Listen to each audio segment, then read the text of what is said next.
Halo dulur-dulur, trafo cepat panas biasanya disebabkan oleh voltase input dari PLN yang terlalu tinggi. Jadi kalau menggunakan produk saya ini 0 dan 220 volt untuk bagian primernya atau input PLN, semaksimal mungkin di 225 bisa. Jadi jangan sampai melebihi di 225 volt. Ya, yang pertama, minusnya bisa menyebabkan trafo panas walaupun tanpa beban.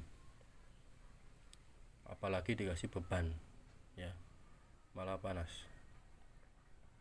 Terus kalau misalkan di trafo-trafo yang lain, ya pertanyaannya ini pembanding bisa disuplai sampai 230 volt tidak panas. Jadi seperti ini sistemnya. Ini gulungan pada trafo saya, ini sudah saya setting di gulungan yang bisa disuplai di 220 sampai 225 volt ya.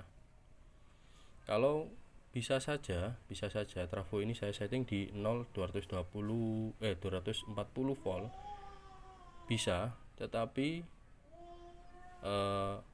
listrik dari PLN Indonesia ya, PLN kita itu didominan di 220 ya, di 220. Terus yang kedua, efeknya nanti pasti akan turun, untuk ampere sekundernya pasti akan turun karena lilitan yang primer ini banyak. Biasanya 220 itu sekitar misalkan ya sekitar 500 lilitan. Tapi untuk disetting di 240 kita kasih 550 lilitan misalkan ya.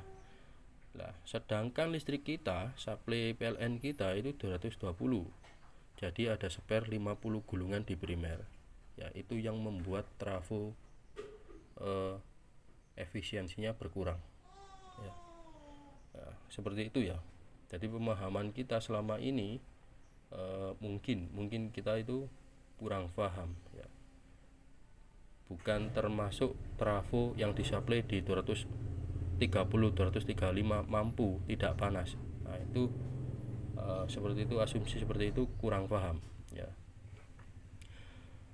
Seperti itu ya dulur-dulur, cukup dari saya ya.